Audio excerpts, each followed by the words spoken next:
Hi, and welcome to the Captioned Life, a show for the most casual and dedicated fans of comics and a member of the Comic Watch family. I'm your host, Sean. Join me and discover what the world of comics and graphic novels have to offer. From one-on-one interviews with industry professionals, roundtable discussions with passionate fans, and reviews on the latest comics, TV shows, and movies. Now let's dive right on in.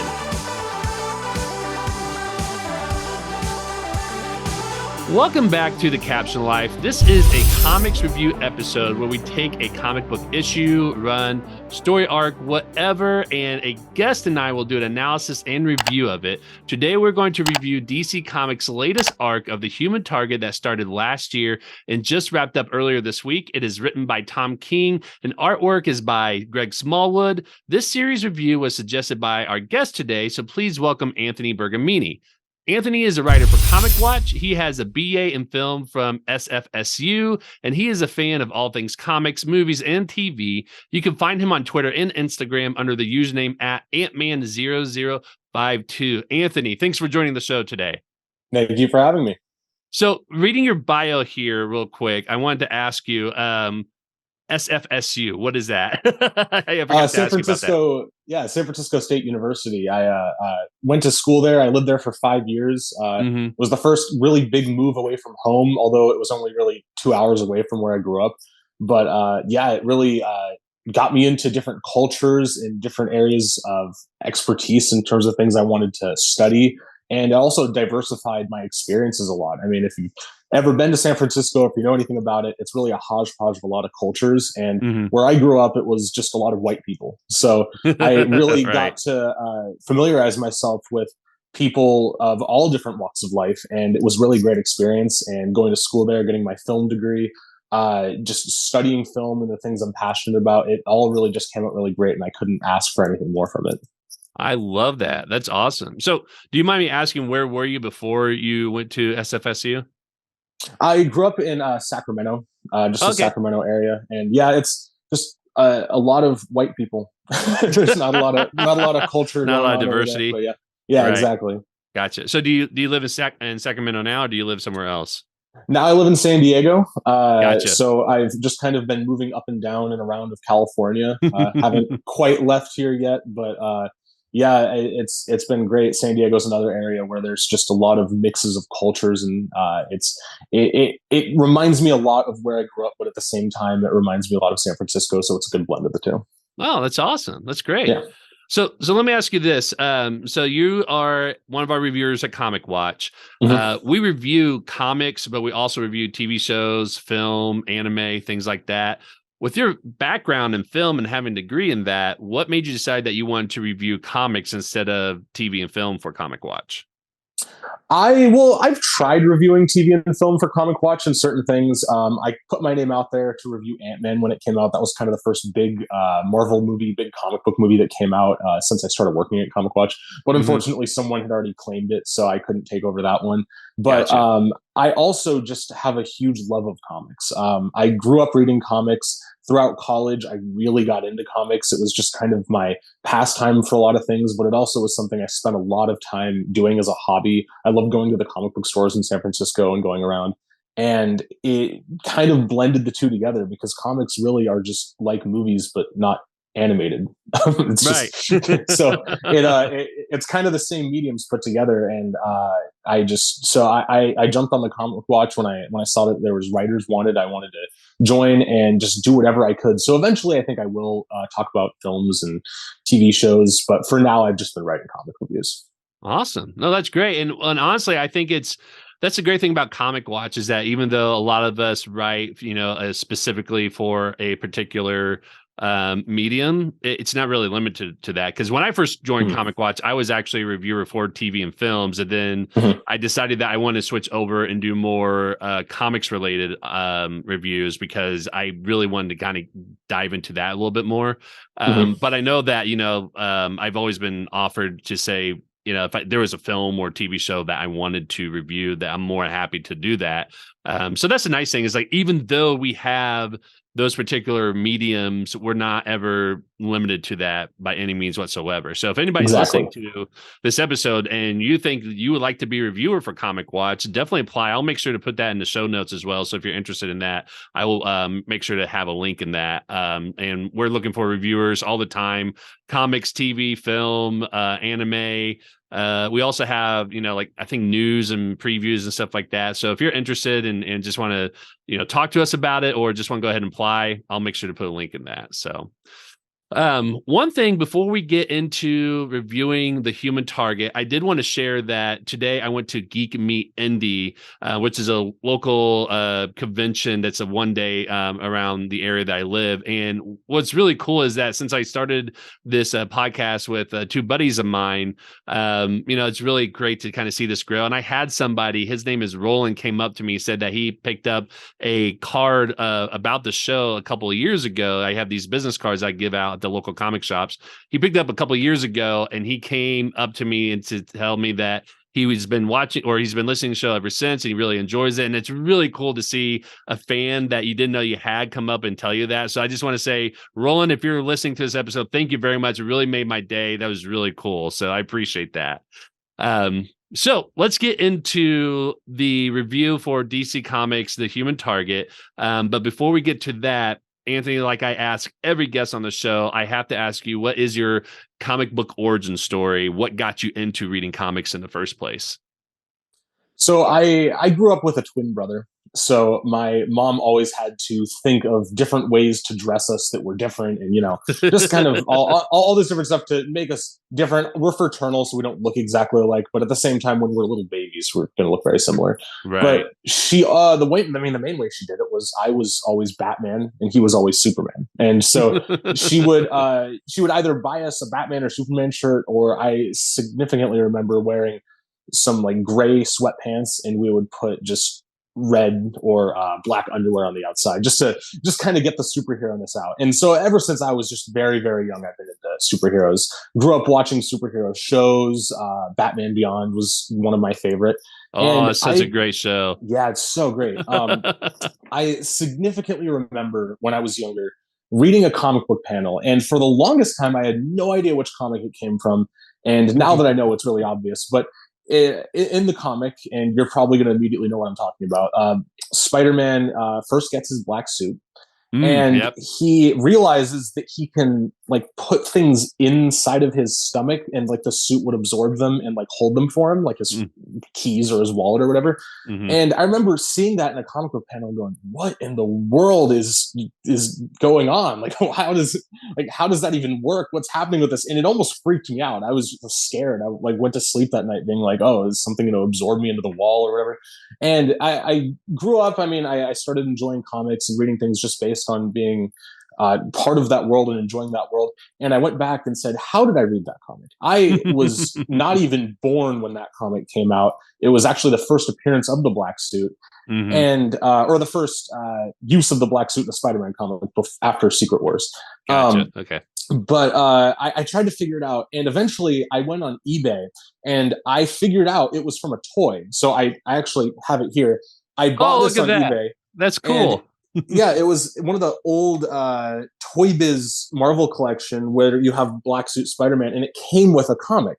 And when I was really young, I don't remember reading a lot of comics. My mom didn't buy us comics, and we didn't go out and look for them until I was a little bit older. So I knew there was no way I could have read that without having absorbed it in some other way. And it only dawned on me, well, I had a ton of toys. It must have come from that. And then I saw it on eBay. It was really cheap. And I said, you know what? I need to buy this just to stack on my collection back here and display. And I've had it ever since. And I just, that's really how I got into comics. I love that. That's really cool. And it's fascinating to hear the different ways that people get into comics. It's usually somebody introduces it to them, or they just happen to see it. I've had somebody tell me that they saw it at a grocery store and that's what got them hooked. Other people, it's like X-Men animated series. I feel like that's been half of the reason, or half the people I've had on the show have said that's one of the reasons that got them into comics. And so it's really fascinating just to hear everybody's story on that. So thank you for sharing that. I love hearing that and how it's related to, not just, the comics and reading, but you got that, toy that inspired you to get it from the first comic book that you really got into. So I really love hearing that. Thank you for sharing that. Yeah, thank you. Yeah. So we're here to talk about The Human Target, written by Tom King, and the artwork is done by Greg Smallwood. Before we start getting into that, let me read the official synopsis from DC Comics of what The Human Target is about. And it reads, Christopher Chance, who's the main character, has 12 days to solve his own murder. Superstar writer Tom King and acclaimed artist Greg Smallwood teams up for a new noir examination of a classic DC character. Christopher Chance has made a living out of being a human target, a man hired to disguise himself and his client to invite would-be assassins to attempt his murder. He's had a remarkable career until his latest case protecting Lex Luthor when things go sideways. An assassination attempt Chance didn't see coming leaves him vulnerable and left trying to solve his own murder, and he has 12 days to discover who in the DC universe hated Luthor enough to want him dead by slow-acting poison. And the prime suspects have to be the Justice League International. Human Target is a hard-boiled, gritty story in the vein of the classic detective noirs, told by best-selling and critically acclaimed creators Tom King and Greg Smallwood. So if you haven't heard about what Human Target is, this is what it's about. I'll be honest to say that I have never heard of the Human Target. I know when the first issue came out, a lot of people talked about it. It didn't really interest me at all. And so, Anthony, when I asked you to come on the show to do a comics review and you suggested The Human Target, I remember thinking, okay, let's go ahead and try this out. I always like to enjoy, new properties that I haven't really been into. I never heard of this Christopher Chance character or know anything about that. So the fact that you were suggesting it was telling me, let's try that out. Maybe there's something to it. And I got to say, I'm really glad you did, because this has been a fantastic series and a fantastic run. It's very different than what you see in a lot of other DC comics. It's superhero related because Justice League International is in it, but the main character that's in it is not a superhero at all. It reminds me very much of like a 60s spy type of character, which is what they're leaning into with this. But what I love about this is just, and I don't want to get too much into it, but I just love the writing with this, and that it really seems to center on the characters a lot. And it was just really well written. And I think the artwork is fantastic and everything like that. But I just want to say thank you for suggesting this, because this is now easily my favorite series of 2023. And we're only in the third month of the year, but I think it's going to be hard to beat this, because this is one of the few comics where when I read the first issue, I was like, I got to read the next one and the next one and the next one. So if you have that feeling, that tells you that's a good story, because you can't put it down, right? So I absolutely love it. Overall thoughts on your end in terms of what you thought about The Human Target and things like that. And then we'll start getting into more of the specifics about the writing, the artwork, the characters and stuff like that. But your initial overall thoughts about the series.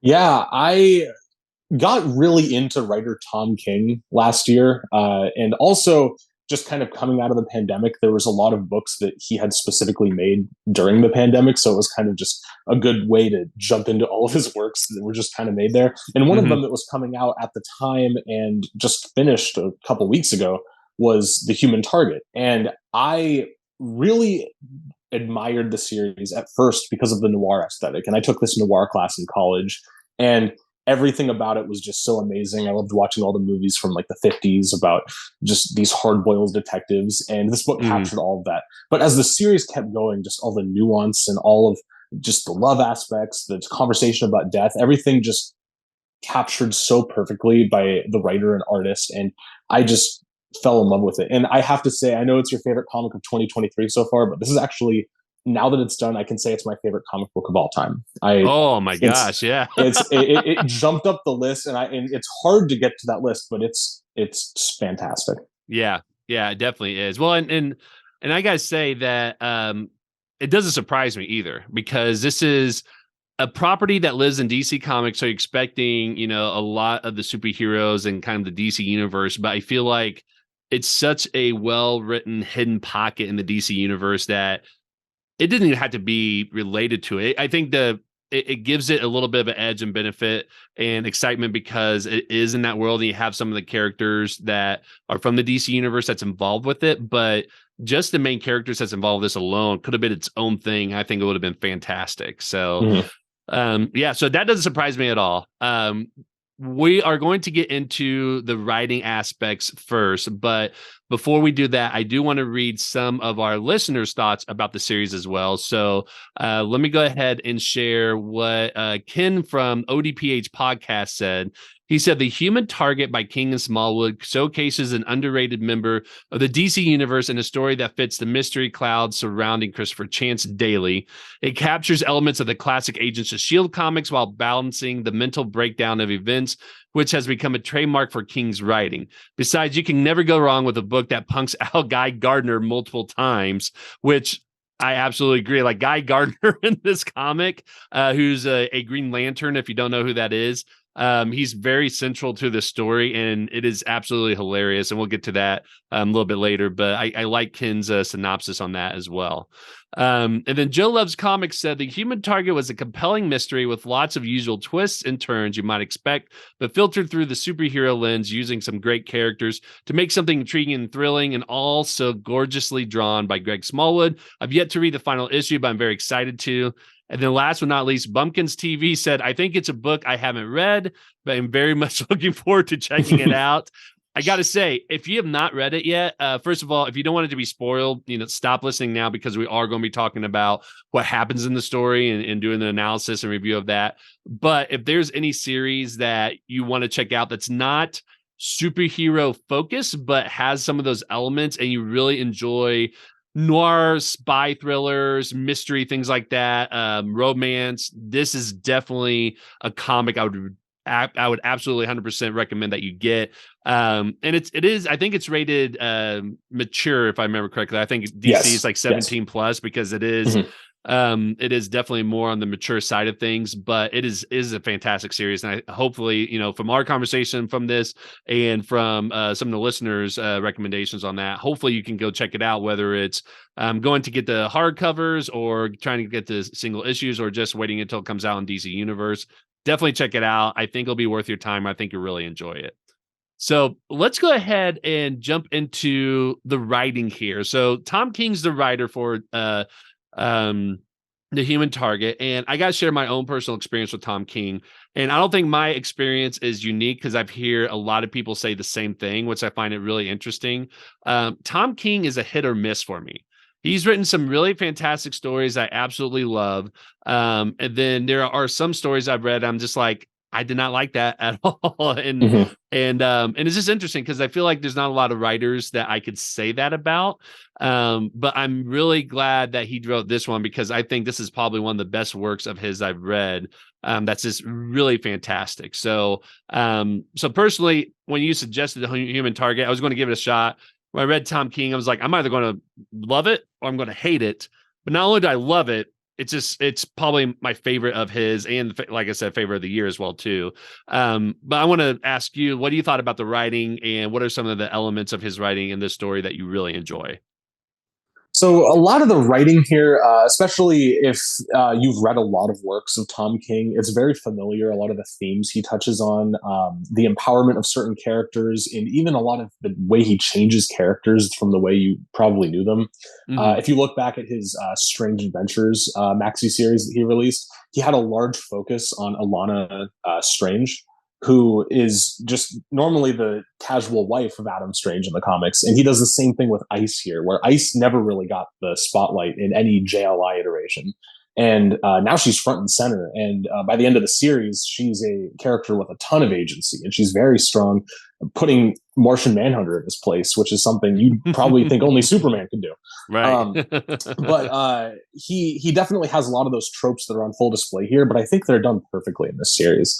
I wrote down a couple of quotes here that I really loved, that it's just the way he writes is just so amazing sometimes. And one of them was, "Falling for a disguise isn't about seeing the mask. It's about not seeing the face behind the mask." And I think that encapsulates the entire series altogether. Obviously, he is someone who puts himself in harm's way to stop someone who is attempting to be killed, so he can get paid for that. That's his whole job. That's the job of the Human Target.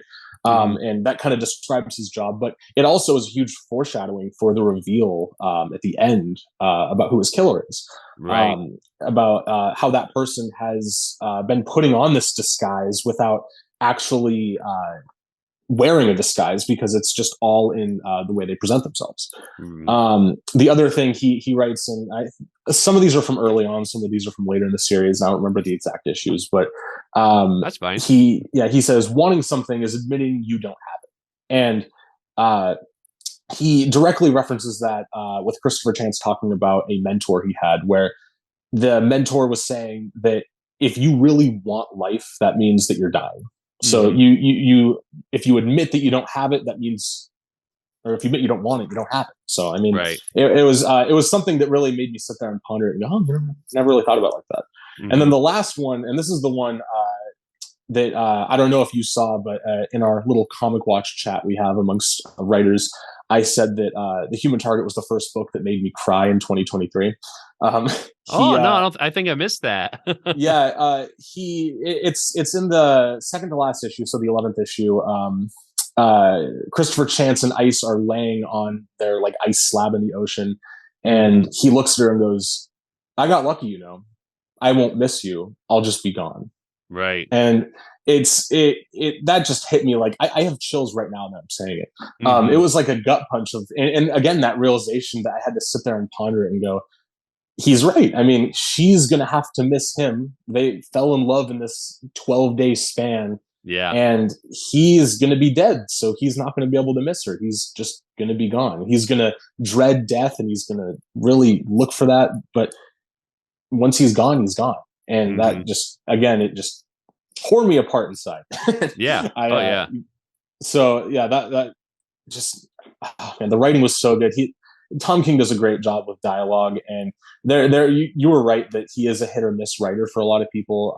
I did not enjoy his Batman one bit, but the maxi series he does, Vision, if you've read Vision by Tom King, he does a lot of this where he'll have just this great prose that accompanies the artists and just talent behind these books that really just captures everything in such an elegant way. And it's one of these books like this where I just can look for quotes and I just want them written all over the walls in my house. Yeah. It's just so beautiful. But yes, this book is so well written. Yeah, I agree. And the way it's written is he sprinkles some of the inner dialogue that Christopher Chance has that kind of sets up the reader of what's going on. And what I really like is that at the beginning of every issue, he kind of recaps what's been happening in just a single page, basically, you know? And so it's always a reminder that there's going to be 12 days left. He's on day so-and-so, whatever.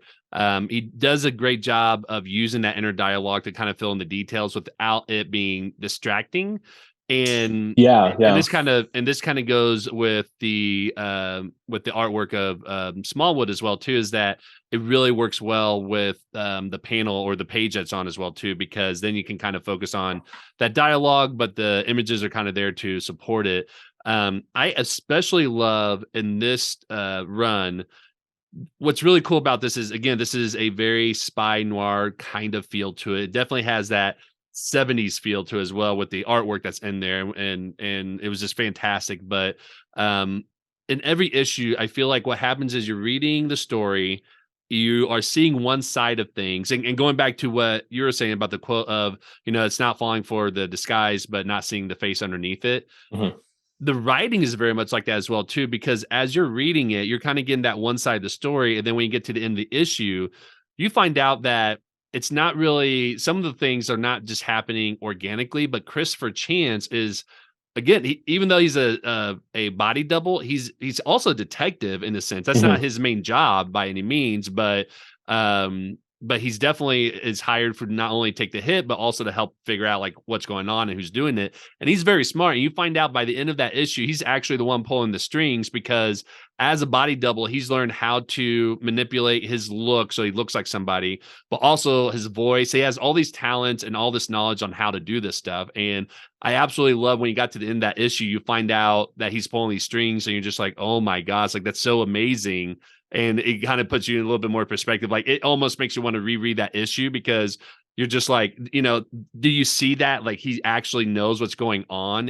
And I absolutely love that, because I think that just kind of it makes you kind of look at the issue again to see. It's almost like the Sixth Sense effect, right? Like you go back and see, is it really that he's been surprised, or, is he expecting these things and this is all happening? So I absolutely love the writing for that. I will say one of the critiques I have about the arc is issue number 5. I was not a fan of because I was really confused when I read it. This is the one where with Martian Manhunter. Yes. And I got really confused really fast because of a couple of reasons. One is I didn't know what was going on. I think part of that is just I didn't know Martian Manhunter that much. And so I didn't realize that there was some like mind controlling or telepathy going on, not mind control, but telepathy going on, that the mentor that Christopher Chance had was teaching him kind of how to block that. But I didn't understand like why that was happening or what was going on. The other thing that they did, which I think, again, might be a hit or miss kind of opportunity, is that when you're reading the issue, they had these juxtaposition parallels between Christopher Chance and Ice in bed together, and Fire and Martian Manhunter in bed together, because there are some panels that they look very similar in terms of the layout and everything, but then the colors were a little bit different. And so when I first read it, I was like, wait, why is Chris all of a sudden Martian Manhunter? Like, is this like all facade or something like that? Or has it been, is this how you find out that Martian Manhunter is actually Christopher Chance this whole time? So by the time I got to the end of the issue, I'm like, okay, I think I kind of get it, but it just, the whole thing, I was just like, I was lost the whole time. And so that's probably the weakest issue. But besides that, all of them had just been fantastic for me. I think the writing is, like I said, is really well done here. So I would challenge you. I read last night. I reread the whole series in preparation for this discussion, and I had the same impression. I read issue 5, and I said, "What in the world is going on here? They keep talking about moving salt. Like, what are they talking about?"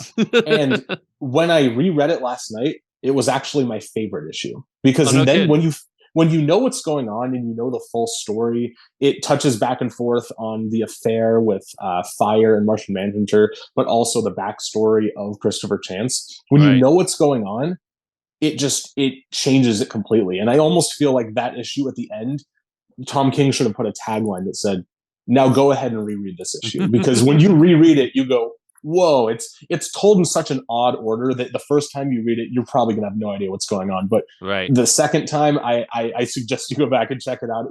It reads so much better when you can figure out what's going on. And I think that's how it should have been read, is read this and then go ahead and reread it. You'll love it all over again. Yeah. And I agree. I think if I reread the issue, I probably would enjoy it as much as the other issue. I just remember, first time reading, I was just like, okay, I don't know what's going on. I had the same experience. I was like, what is going on? Yeah.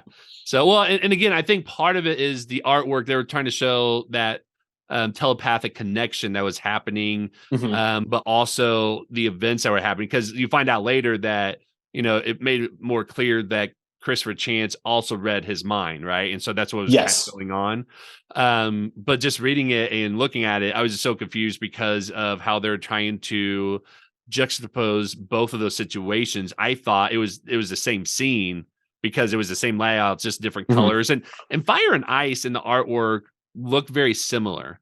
Like, and again, they're Fire and Ice, and I don't think they're related by any means whatsoever. And I don't know, I got the sense that they may have been lovers on some sort, like, or if they aren't, they're just really close friends, but it's like really, really close. Like you kind of, wondered if they were lovers before, but they look very similar in a lot of different ways as well too. So I think that's what really got me confused on that. So, but speaking of which, let's talk about the artwork by Greg Smallwood. My personal experience with Greg Smallwood is the only one that I recall reading that's of his artwork is the Moon Knight series that he worked on with Jeff Lemire, because I read that before the Moon Knight series came out, and I absolutely loved it. I thought his artwork was really well done. But in the Human Target, I think this is probably his best work for a lot of different reasons. And I'll share that my favorite thing that he did was he was really creative in the use of titles and credits in the issue. So I think in the first issue, if I recall correctly, it ends with seeing these like close-up images of items in his apartment or hotel room that he was staying in. And so the first panel was a close-up on a telephone, and this telephone had like the keypad basically. So it's still the push buttons. It's not a cell phone or anything like that, but it had like 1, 2, 3, 4, 5, 6, 7, 8, 9, and then it had 0, the star, and then pound, but hashtag is what people will recognize it now. But so the numbers, it said DC for the 1 and 2, and then 3 was blank. And then the next 2 rows says comics. And then I think it said presents, which is on the little like tag that you have at the bottom that people used to write in the phone number so they know what number they're calling from. And he just made it as part of a natural environment in each of those panels. And so there's another one where he wrote the human target on a Chinese takeout box. He wrote in like the credits for the writers and the artists and all that, and the receipt. And I'm assuming this might be him. If he didn't write those in there, my guess is he was involved with it. That very much could have been the letterers that did that, because they usually, anytime that the letter's involved, it's the letterer who's doing that. But I can only imagine that the artwork or the idea probably came from him as the artist. And I just absolutely love that. I thought that was a really cool touch. His coloring, or not his coloring, but his artwork really laid into some really cool ways of laying out the panels, and really honed in on that 60s, 70s spy look that I thought worked very well in this series. So I absolutely love this. I think this is the best artwork of his I've read, even though I haven't read a whole lot of his or seen a lot of his, but this was just fantastic. I couldn't get over the art, at all, because it was just wonderful to read through this and look through this and see what he come up with. And I feel like every issue had a very unique artwork that he did that you haven't seen in some of the other issues as well too. So that's what I enjoyed about the artwork from Smallwood. What about you, Anthony? What was some of your favorite things about the artwork? Yeah, I also had not known really anything from Smallwood outside of the Moon Knight series, which was fantastic. And the art in that series is very different from what we have here as well. It's very much more escapism, and you're dealing with someone with a fractured mind. And here, there's a lot of realism. Outside of the superhero fanatic stuff, it's a lot of realism. It's about a guy dying. And one thing in particular that I really enjoyed about his artwork was actually his coloring, because he did all the inking, penciling, and coloring for this. Oh, did he? Okay. And, I couldn't remember if he did or not. So, yeah, the colors are great. Yeah. Yeah, the coloring is very thematic. And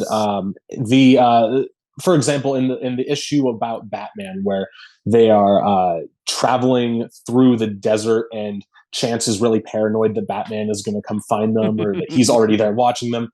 That issue is in a desert, and there's a lot of brown around them. And brown symbolizes stability. It symbolizes things being as they seem. So we know that Batman's not there. He's not going to show up. And that's very much thematically within the book. And the other thing that he does perfectly with the art is he still captures that noir aesthetic, the heavy shadows. And instead of having it just be black and white, it's filled with color. I was thinking about how this book could be adapted to the big screen. I've seen some people say that this would be a great HBO Max series. Yes. And I almost want to say, don't do it because of the art, unless you make it really, really themed with those colors, because the art and the colors really were just popping throughout the entire book. It very much felt like a comic book by the end of it, because of how vibrant the colors were and how meaningful they were thematically. I also I went on to Greg Smallwood's Twitter page because I wanted to see if he had talked about it. He does actually talk quite a bit about his process drawing this book. And it's really funny because he and Tom King have actually both said that the other person came up with these ideas. Like, there was a quote from Greg Smallwood. I think it might have been last week he wrote it, but he said that Tom King wrote these really great scripts, and he really assisted in the way that Greg was able to make these visceral images come true. And Tom King in other interviews has said, oh, well, Greg Smallwood, he took this by storm. I write very little in my scripts. So at this point, I don't know who's doing what. But it's, and both of them are very humble about it, but it's this great collaboration, because whatever happened, whoever came up with what ideas, it came out perfectly.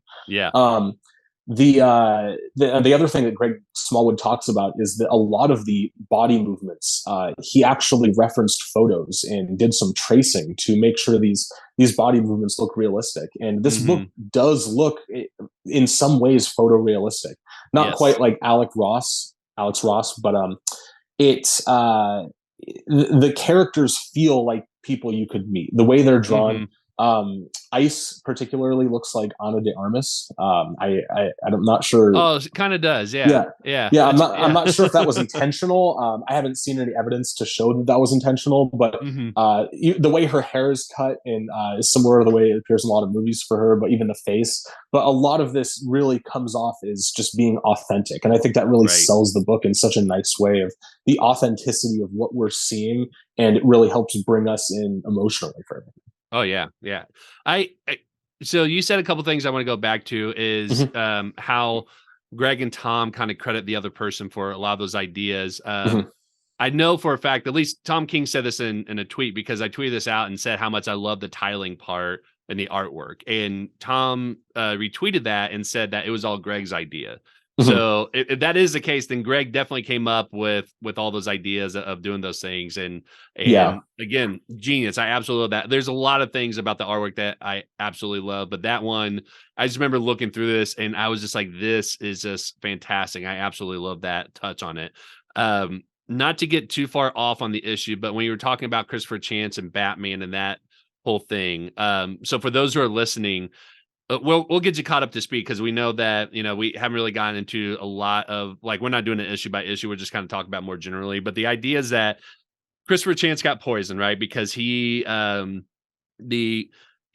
standing in for Lex Luthor to get assassinated because Lex knew that somebody was going to try to kill him. So what happened was he, had a bald cap. He looks just like Lex Luthor. He sounded like Lex Luthor. He went to Lex's office that day, had a drink. And then he went to some sort of, it's almost like like an Apple presentation where they do like, the new products and stuff like that. He's given the speech and then he gets shot at. And he obviously was wearing like bulletproof vest or something like that. I can't remember exactly what happened. But he gets shot. And then the guy who shot him thought that he killed him and was making this huge speech. And then, Christopher Chance as Lex Luthor walks up and wakes up and like knocks him out. But then he keeps getting this cough and he realizes, because he talks to Dr. Midnight, which I can't remember why he did that, but he talks to Dr. Midnight and he found out that someone actually poisoned the drink that he gave him. And it wasn't, the same group of people that shot him, because what happened was, because he got shot, the poison kind of got delayed instead of killing him instantly. So if the assassin shot him, they would have known that the poison that they gave them would have, taken slower to do that and all that. So they ruled that out. But, a long conversation with all this is that Christopher Chance figured out that whoever tried to kill Lex Luthor by poisoning him was probably somebody from the Justice League International. Now, through like the first 6 or 7 issues, Christopher Chance is trying to figure out who it is by talking to each one of the members in each issue. And, we'll have kind of like a one-on-one with Ice and that person from the Justice League International. He's always calm. He always seems like he's in control of the whole situation. He seems like he's a step ahead with everybody, right? And so he's very smart, very, like I said, detective work type of stuff going on, and is always about 1 or 2 steps ahead of the curve. Then you get to the issue where the entire issue, he is paranoid about Batman showing up, right? He's driving Ice out in the desert to try to get away from him. He's like looking back and thinks that, if Batman's following him, he would be able to see him. He's like, well, since I can't see him, he might be in the bat plane above him, but he's like, I don't hear anything. So obviously he's not there. And what's funny is he even says that the first rule of making sure that you don't let the person know you're getting tracked is to not look back. But he's so paranoid that he does that. Yeah, exactly. Right. So it's just funny because that whole issue is just paranoid that Batman's showing up sometime. But we never see this in any other issue with any other characters. It's only Batman. And I thought that was really fantastic because it tells me that Christopher Chance is on the same level as Batman, basically, right? Because he never, with all the other superheroes from the Justice League International, he never loses cool. He never gets intimidated by them. But Batman is kind of like his equivalent to him. I don't know if Bruce Wayne's going to think the same thing about him, But Christopher Chance definitely does, because he's the only person that's got under Chance's skin and got him paranoid about the whole thing, because he's never been paranoid for the rest of the series. So yeah. So anyways, I know we went to tangent on that, but I'm glad you brought that up, because I think that was really insightful to think about that issue, because it's definitely different from all the other issues in terms of the person of Christopher Chance. All of a sudden, he was this cool, suave, like almost like James Bond kind of character. And then all of a sudden he's doing all the things that he knows he shouldn't do, because he's just paranoid that the Batman's going to show up at some point. And that's the best part of the issue too, is Batman, the only appearance of Batman other than in the first issue where you see the image of the JLI and he's in the picture of just the team, is the cover of that issue. Batman never shows up at all in the entire issue. Yeah, and a lot of this is it's following the big heel turn that happens halfway through the series, which is Guy Gardner getting killed. Right. And the funny thing about that, and I know you read this more recently and kind of read it more so in one go, but there was actually a significant hiatus between the 6th and 7th issue. Oh, really? And so Guy Gardner dies. You know that Fire is going to show up and talk to Christopher Chance and kind of give her opinion on everything. And then you don't hear from the book for, I think it was almost a year. And oh, wow. It was very much like, what is going to happen? The last time we saw this guy, he just murdered a Green Lantern. Right. And so you come back and you see a few issues where they discuss it, but then you get to that Batman issue and you're almost as afraid as Christopher Chance is of Batman showing up, because you're like, well, there's so much time has passed now. I mean, Batman's ought to catch up on what's going on here. So you're almost thinking, oh, Batman's going to show up and do this guy in. And he never does. But it's, yeah. Well, and so what's interesting about this is this is my first introduction to the Justice League International. So when they said that, the Justice League International, one of these people are going to be the murderers or the attempted murderers, right? At that point, I don't know anything about these characters other than Batman. I mean, Batman's universally known and all that, but it was just fascinating to be able to see that they picked a group like this. And then in each issue, it focuses on a single character, because what Christopher Chance is doing is, as he's trying to figure out who tried to murder, or who's going to murder him, basically, who poisoned him before he dies on the 12th day. So that way he hasn't quite figured out what he's going to do. He doesn't know if he's going to get revenge or kill them off or what he's going to do, but he's investigating to figure out who's doing it. So every issue, he's kind of like doing a hidden investigation on the back end. Right. So I can't remember if it's the first issue or second issue, but second issue, it might be the end of the first issue. We get introduced to Ice. And Ice comes on, like, here's the thing, it's 17 plus, right? Ice comes on very hard on Christopher Chance. Like, she is flirting and making very suggestive remarks from the get-go. I remember thinking, like, man, this woman is bold, because he would say things.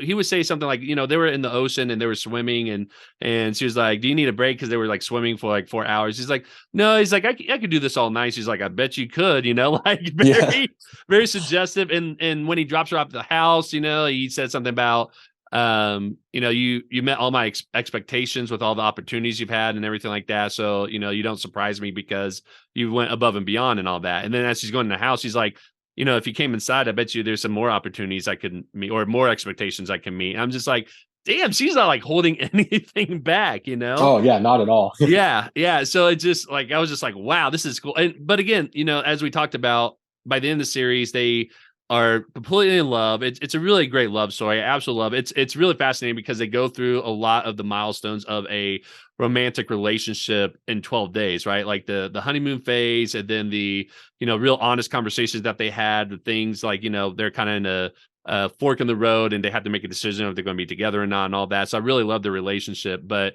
we find out that Christopher Chance is the one the whole reason why Ice came to visit him was because he said that Dr. Midnight had called her saying that, there's a poison and this is a substance that was used in it. And I'm afraid that Christopher Chance is going to, start investigating Justice League International. So she decides to show up to kind of talk to him and say that, I'll help you find out who it is.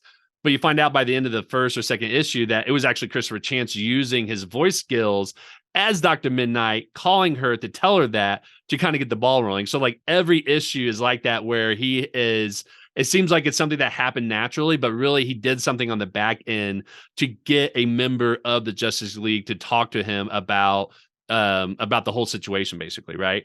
And so I love that every issue focuses on a particular character, because then we get to know them as a character, not so much as a superhero is trying to fight injustice or anything like that. So we have Booster Gold, who I've only heard about before, but he's hilarious in this issue. Blue Beetle, I absolutely love. And we'll talk about him a little bit later. But there's Dr. Midnight, who he's not a suspect, but he's kind of in and out a few issues. Fire, Guy Gardner that we talked about is the jealous ex-boyfriend of Ice. And so it's really funny because he really does all the jealous ex-boyfriend type of things and doesn't get the clue that they're over. He always thinks that they're still together, but really they've been over for a long time. Nort's in there, Martian Manhunter we talked about, Rocket Red, Lex Luthor, Batman. So he investigates a lot of the Justice League International members in every issue. And I know, Anthony, I've been talking for a while, and I apologize, but I know you talked about how you really like the fact that every issue they focus on one single character. And I want to get your thoughts about like why you like that. What did you think was really beneficial in that? It was a good exploration of the JLI, especially like you said, you really did not know a lot about the JLI. Right. And you only really knew the character of Batman. So for you, it was probably a great way to introduce you to a lot of these characters. Right. Like I, for one, I had never heard of Rocket Red before this series. When that issue came along, I was like, oh, okay. And I had known about characters like Fire and Ice, but never as in depth as we've seen here. And a lot of the things that Tom King sometimes is criticized for is he sometimes will write characters out of character in these DC Black Label series, right? Maybe making them his own in a lot of ways. But that really works well in this series because each issue he can identify things about these characters that may have just been one-note characters we didn't know before. Fire and Ice really didn't have a lot of agency before. They were just the two attractive women who were on the JLI, and that's all they were really used for. And here they're very powerful characters, especially Ice, since she's the second protagonist in this story. These characters just get so much agency, and because of that, they can be explored in great ways. The issue with Blue Beetle that you were talking about is very interesting in particular because he's annoying. He's so annoying.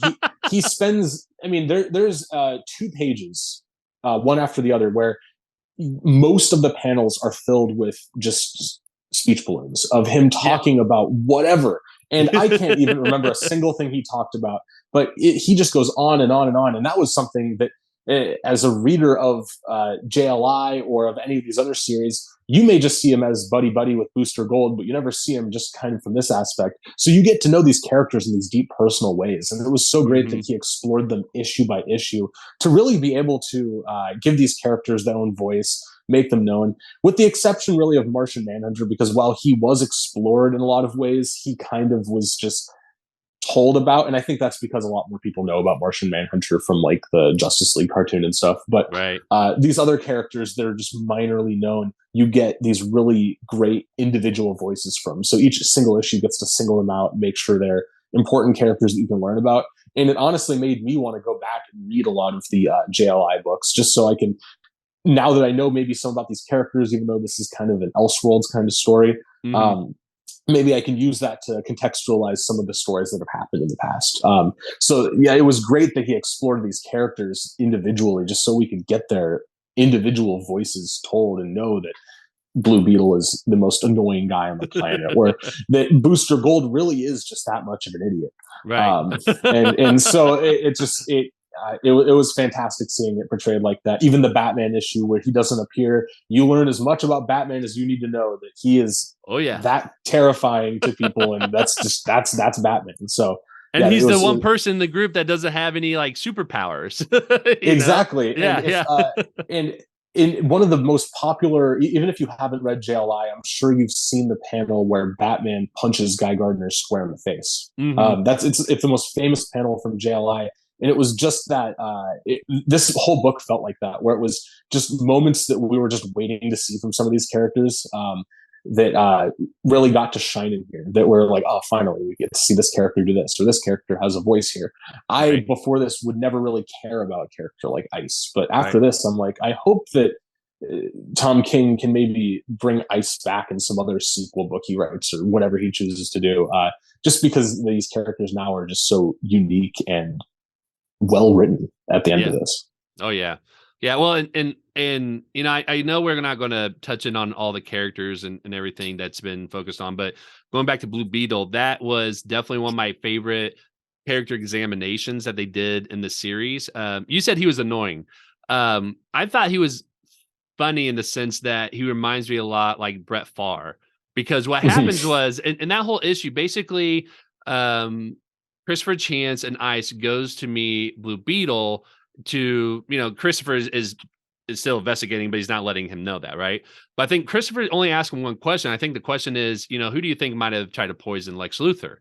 And that's the only question. Then they spend the whole day going to all these different places across the country and the world where there's these, you know, crimes being committed that Blue Beetle and Ice are, you know, trying to stop these crimes from happening. And they're, you know, they felt really good about working together again and teaming up and stuff like that. But throughout the whole day, they're in the ship going back and forth to these places. And while that's happening, Blue Beetle's pretty much having a conversation with himself about who he think might have tried to kill them. So he'll be like, well, I think it might have been this person, but you know, they wouldn't have done that because they couldn't be smart enough to be able to do that. And then he's like, but you probably already figured that out. So you probably already know. And so pretty much they don't have a dialogue with him. It's Blue Beetle just having a conversation with himself, trying to figure out the whole time. And just like you said, there's just a lot of dialogue boxes because all he's doing is talking this through out loud without anybody, you know, suggesting anything. And I just thought it was hilarious just because it's just like, you know, he's going back. He's like, oh, maybe it's this person, but now I'm thinking about probably not. So maybe it's this person, but probably not. And just kept going back and forth. And I thought it was just hilarious how they do that. And every character had that weird quirk with that, right? Like we talked about Guy Gardner is the jealous ex-boyfriend that doesn't get that him and Ice are over, even though she pretty much told him flat out that they're not getting back together. Red Rocket is the muscle where he doesn't really ask questions. He's the, you know, take action now, ask questions later. And then by the end of the day, he's like, oh, yeah, you probably didn't kill Guy, even though, you know, he did because they covered it up. Right. He's like, because we just got a message from him. So he's like, sorry about that. and so it's a lot. It's really fun to see them really lean into those quirks like that. So now that we talked about the characters, let's kind of lean over into the different themes a little bit in this series. And I think that the prevalent theme that you and I had talked about that's really in this is how Tom King uses Christopher Chance to address the issues of death and what that means in this regard, right? And so I want to ask you, like, what did you think about that death and how that theme of death and how they handle that whole idea and that theme in the story? Yeah, I wanted to talk about the theme of death, especially in relation to this comic's source material, which I'm not sure if you've ever seen the noir film DOA, Dead on Arrival, which this comic is based off of. The premise of the film is that a character is poisoned and he has 2 days to solve his own murder, and by the end of it, he solves his murder and dies. So it very much follows this. But the difference here is that this movie also is a heavily involved love story. There's a lot of nuance with things, and the film is very bare bones. I mean, everything I told you about what happens is basically the plot of the movie. So if you go back, if you're into 50s noir movies and want to go check that out, then I highly suggest you do. But the theme of death is very prevalent, and it builds off of that and really grows from that core concept of that movie, where we get to see a character who he's portrayed as a macho man. He's portrayed as this guy he's big on his britches. He doesn't get scared easily. He talks about his past, about how he was named the Human Target because he would volunteer to be the person who gets tested all these crazy things on while he was training. If they were testing a new stun weapon or something, he'd say, "Oh, I'll go." And they said, "Oh, the Human Target, he's going." Yeah. So by the end of this, you figure out that he is really trying not to be his father, who, again, you learn about in these flashbacks that his father was someone who had stolen some money from some bad people. He got caught, and Christopher Chance's last memory of him was watching him die because they caught him and killed him for it. Right. And he told himself, I am not going to be the guy who sits there and begs. I'm not going to form attachments in my life. I'm just going to be this really hard boiled guy and die on my own terms. Mm-hmm. And then he meets Ice and Mm-hmm. they fall in love. And by the end of it, he changes his tune. He like you mentioned earlier, he goes through a lot of these relationship steps in like 11 days. And Right. because of that experience, he is now looking at death from a different way. And it ties back Mm-hmm. to that quote I mentioned earlier about how he's not going to have to miss her when he's gone, but she's going to have to miss him, which is almost the ultimate punishment for Ice. But it really shows that Chance has changed his tune on death. It's changed his tune on it's just the end of it. I wanted to solve my murder and it's over. Well, he solves the murder and is like, well, I kind of want to live now, Mm-hmm. and he doesn't have the chance to anymore. So it's that fantastic exploration of, I mean, really just living life while you can, uh, Mm-hmm. living life to its fullest. And in his case, he didn't really experience that until the last week and a half of his life. But it Right. showed that once he died, he at least had lived enough that he died on his terms, and it really changed his perspective. So Mm-hmm. I think if you come out of this book looking at any theme, it's to live life every day the way you want to live it or the way you should. Don't change your tune because of this experience you had that you don't want to end up like this guy or like that guy. I mean, at the end, he was happy because Right. of what he experienced in 11 days. And he could have had that longer, but because of his just his nature, he didn't do that for most of his life. Right. Yeah. And what I really liked about what happened in that transformation is that for the longest time he thought he didn't have a very high opinion of his father because of the way that he begged for his life at the end. But then, by the second to last issue or towards the end of the run, he understands that he wasn't really asking, mercy for his life for himself, but he just wanted to spend one more day with him, like with Christopher, and because that's the person he loves the most, he didn't want to leave him and leave him alone. And so his relationship with Ice kind of helped him realize that, because as he's thinking through these things, he didn't want the feeling of that he was abandoning her, by letting himself die and everything. And so it made him realize that that's probably what his father was actually doing, wasn't really asking for himself, but he was asking more for his son. And so I think that was like a really cool way of him kind of gaining that relationship back with his father post mortem. But yeah, it's just I think it was a really cool way to be able to do that self-inflection of, what does death mean and what happens after death, and but also what happens to the people that you leave behind as well too, because the whole issue kind of starts with Dr. Midnight saying, do you have people that in your family that you need to notify? And he's like, no, not at all. Mm-hmm. But by the end of it, it's like, Ice is his family, and he realizes that he really should have done more to spend more with family and all that. And so it was a really cool reflection of how your mindset kind of changed, or your viewpoint changed, of not just, what you've done with your life, but there's other people in your life as well too, especially his relationship with his father. So Yeah, um and after the end of that issue with Rocket Red, yes. where essentially the whole issue is Rocket Red kidnaps Chance and is interrogating him, and he repeatedly knocks him unconscious, and then he wakes up and keeps interrogating him. And by Yes. the end, and if you reread this, it's actually fantastic with that theme of death and how he realizes he didn't have too much time left with Ice, this woman he just fell in love with. Right. He keeps asking Red, "What time is it?" And he won't tell him. And then he Yes. finally gets back to his hotel room and he goes, "Oh, it's like 11 p.m. or something." Yeah. And he stands up and just beats the crap out of him. And Yeah. he's like, "You wasted an entire day for me." And again, this was the guy before who was like, "Well, I'm just going to solve my murder and peacefully die." Well, now he has something to live for. He wants to live for Hmm. these last 12 days. And one of them just got taken away from him because Rocket Red Right. punches first and asks questions later.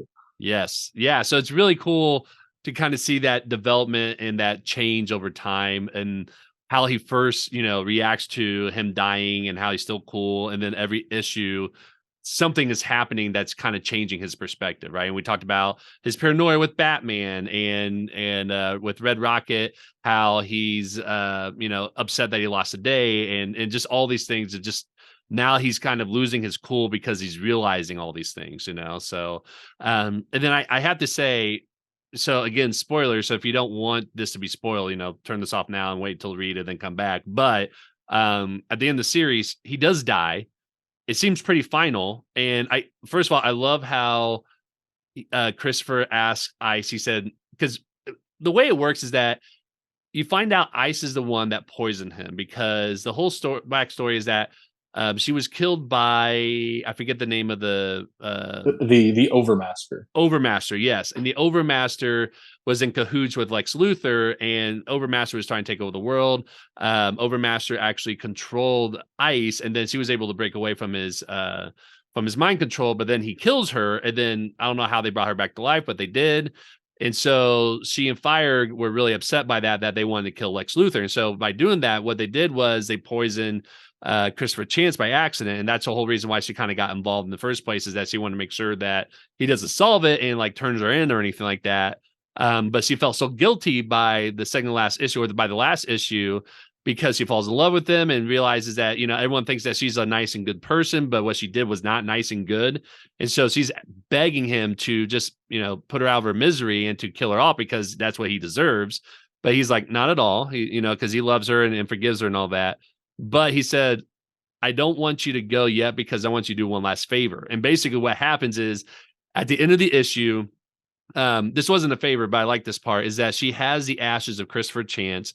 Guy Gardner shows up. He's trying to win her back. And then she's like, saying, yeah, I think we should get back together. He's like, oh, really? Like, he's really excited. He's like, finally, yes, we're going to get back together. She takes the urn of Christopher ashes and smashes it over his head as like this poetic justice and knocks him out. And she's like, yes.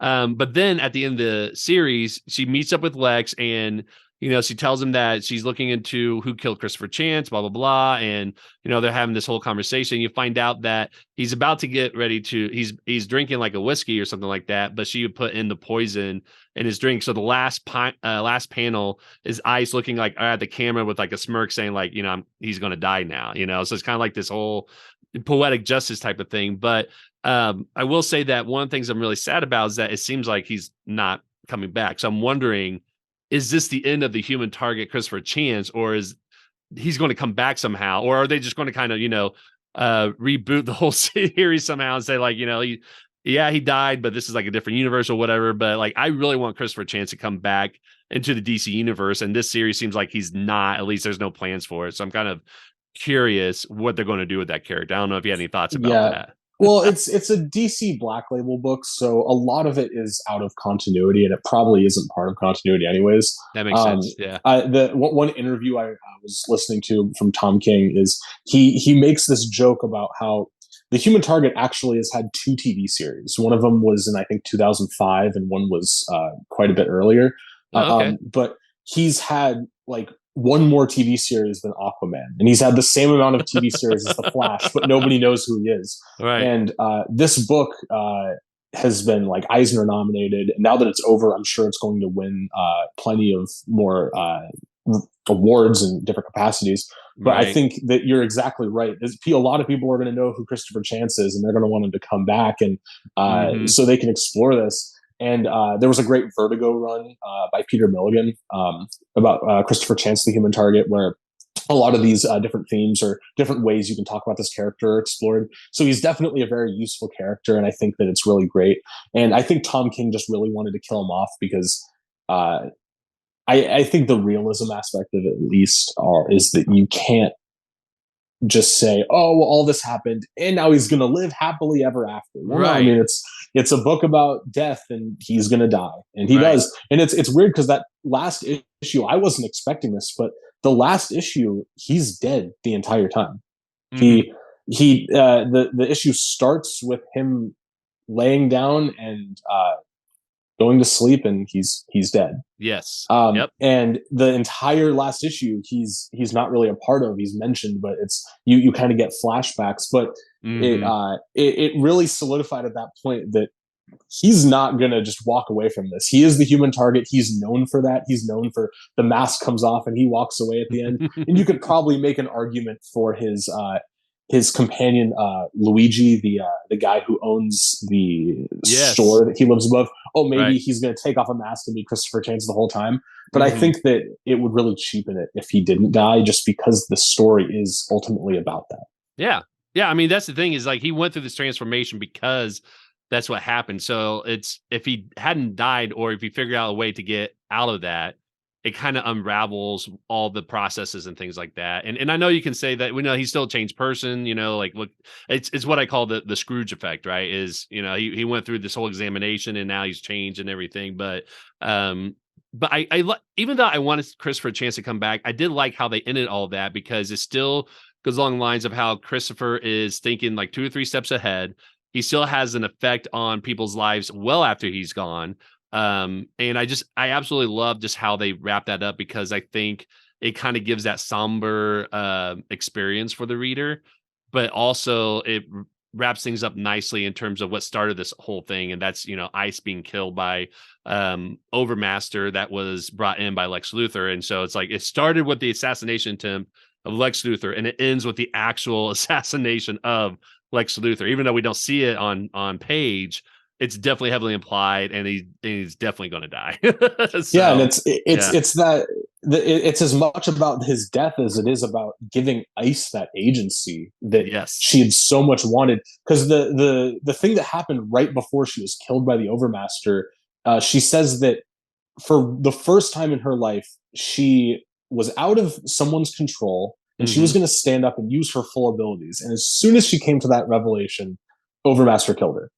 And that was why she was so mad at Lex Luthor, because it was finally that turning point in her life. And when she came back, she just kind of went back into her routine, and it was just that person again who looks like the goody two shoes and is going to be the cute, just innocent girl part of the ALI. And Chance mentions multiple times throughout the series that she's always holding back with her powers. She's immensely powerful, but she acts like she isn't because she wants to put on that persona. But by the end, she's such a powerful character that she's like, I'm going to blackmail Martian Manhunter. He's going to say that he's going to investigate and figure out what's going on with Christopher Chance's death. But no, I'm gonna tell him I know about his affair with fire, and I'm gonna make sure he knows that I'm in charge and I'm powerful. And then goes right up and poisons Lex Luthor and says, you know, I can do what I am. I'm taking my business into my own hands. And she's really just that powerful character. And I mentioned it before, but he does.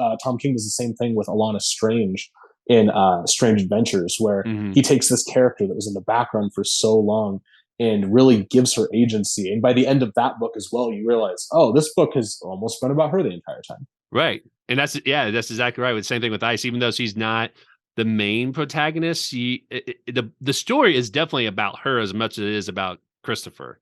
And that's what I really liked about that, is that even though it's through the viewpoint of Christopher, you really see Ice in the story as much, in the backstory and in her life as much as well too. So yeah. So that is the Human Target from DC Comics. And we touched base on a lot of different things, and I really appreciate you coming in to talk about this. We end every episode to talk about the comics that we're reading. So what I want to do is I want to ask you what comics you're currently reading. I'll share what I'm reading, and then I'm going to also share what some of our listeners are reading as well too. So Anthony, what comics are you currently reading that you want to share with us?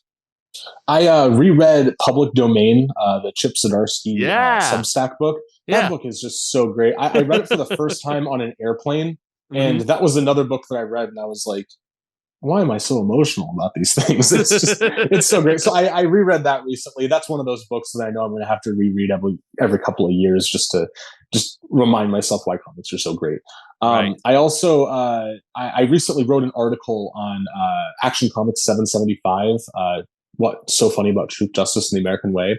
And I really loved how the article turned out. And Joe Kelly, the author, actually responded to the article and was like, oh yeah, I'm glad that people are looking at this. And I was so happy about that. So I really wanted to read more Joe Kelly Superman because of that. And I read Superman Ending Battles, which kind of is a pseudo sequel to that Action Comics 775 issue. It's in some ways it is, but ultimately, after reading it, I was like, oh, it's not. it's not quite as great as this, but the issues written by Joe Kelly are fantastic. Yeah. And then also I've been reading the current Superman series that just started. That's been really great. I love that Joshua Williamson is on Superman.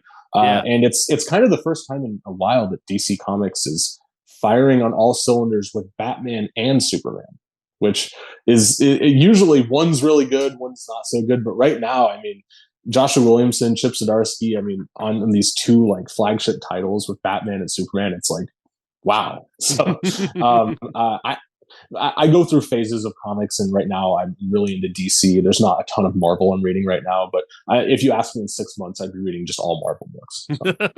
So. I'm sure. Yeah. Well, and what's really cool about writing reviews for Comic Watch is that we do get creators who will respond and talk about the reviews that we do. And so I remember you sharing that. I thought that was really cool getting that shout out from, especially creators from one of the big two, the DC Comics and Marvel, because not that they don't usually, but from time to time it's more common to get it from Dark Horse or Image than it is from the creators who are doing those bigger titles, just because they're doing they have a lot of traction followers that they get a lot of tags and stuff like that. So it's really cool to be able to see that something you wrote got the attention of the creator of that comic as well too. So yeah, I remember seeing that. I love that.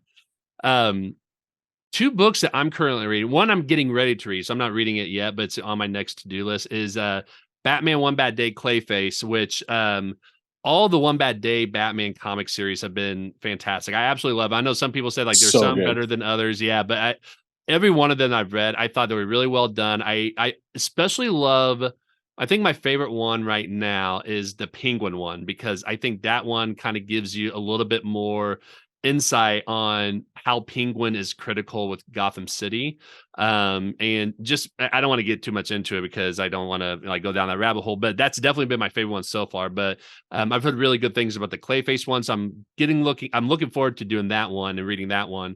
The other one that I'm currently reading is the Old Man Logan comic series. I first read the original 5 or 6 that came out, I think in the early 2000s or maybe a little bit before then. That was part of like the Wolverine series. So it wasn't called Old Man Logan. It's actually under the Wolverine name, but it was like a subtitle.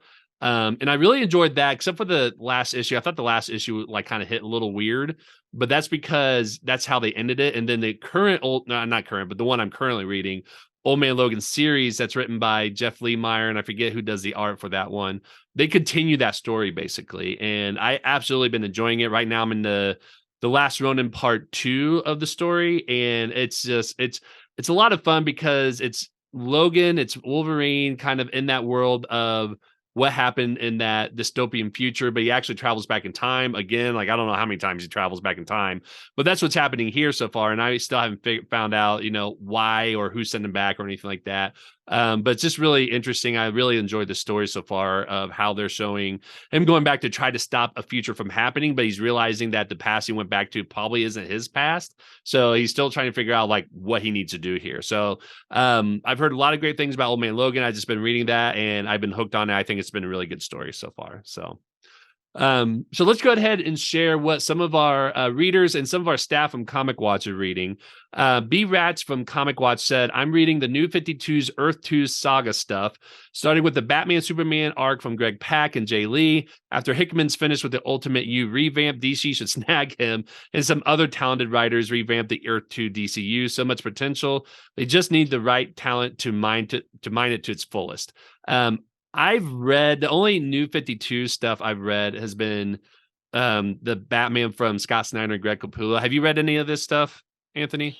Yeah, I've read the Earth 2. I've actually, more than I'd like to admit, I'd read a lot of the New 52 stuff. I only say that because I didn't like a lot of it. But, oh, gotcha. Okay. But I've actually read a ton of New 52.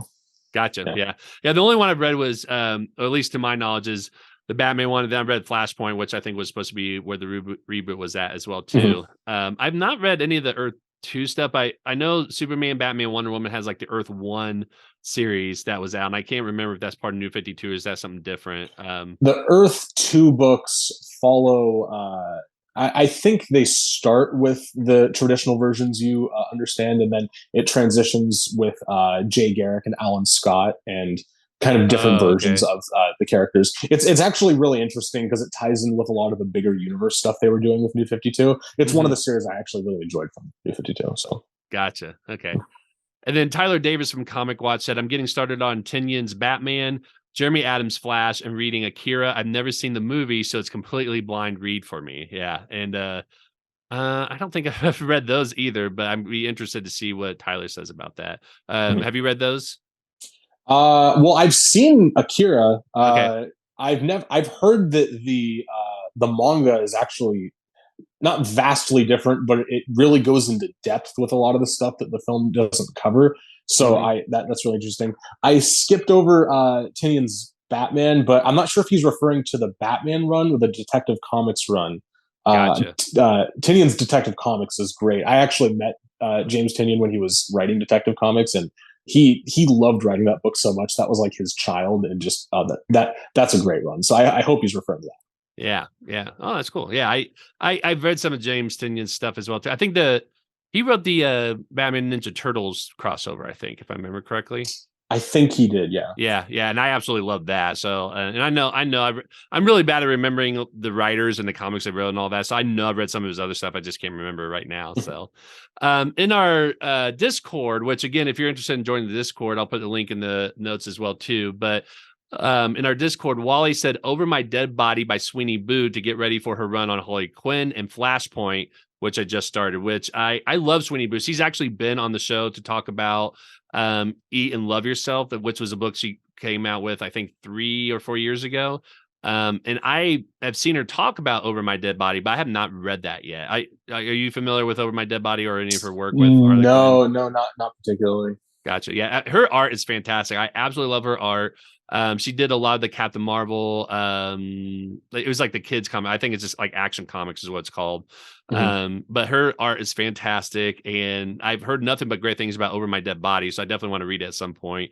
And I know she's working on Harley Quinn, and so I'm probably going to end up pulling that because I absolutely love her work.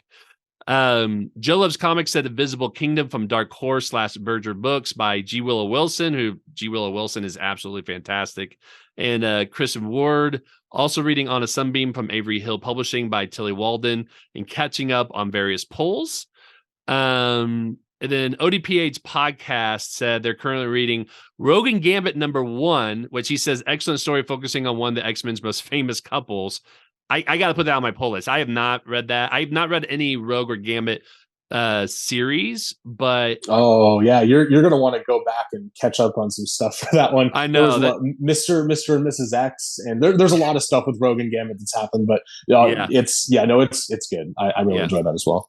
Well, and I'll say this is what kind of sold it on me, and I can't believe I didn't put it on my poll list, but I saw a panel or a preview of showing how Destiny, who is a mutant from the House of X Powers to 10 Krakoan storyline, and she's technically Gambit's mother-in-law because she is married to Mystique, who is Rogue's mother. Adopted mother. I can't remember what the relationship was, but they're in-laws basically, right? And they have all this banter back and forth, and I absolutely love the bantering, and so that's what made me really want to get into that. Cosmic Ghost Rider, great intro story. I am not a Ghost Rider fan. I just never got interested in Ghost Rider. How do you feel? Also, Ghost Rider is interesting. Okay. I mean, are you a Donny Cates guy at all? That's like I said, Ghost Rider, just like Doctor Strange for me. I don't care for them. Cosmic Ghost Rider is like it's actually Frank Castle in the future where he's gone crazy and has become Ghost Rider. Yeah. So it's not quite the same as like Danny Ketch or Johnny Blaze, but it's really interesting. I read the first issue as well of the new Cosmic Ghost Rider, and it's not quite the same as when Donny Cates introduced the character a few years ago, but it's definitely interesting. I suggest checking it out. If you don't really know a lot about the character, it may update you on some things. Maybe, yeah. We'll see. And then Ken also said Rogue Sun from the Massive Verse latest issue drops actually this week on March 8th. JT Beyond the Fandom said Spider-Man #6 Into the Spider-Verse has been a fun, exciting adventure with a ton of Spider-Man characters that are hilarious to see, but the story is great. I gotta say, I've never pulled or read Spider-Man issues. I've always been kind of a casual fan of Spider-Man, but I had to review Spider-Man issue #1 for Comic Watch, and I was absolutely hooked from that first issue.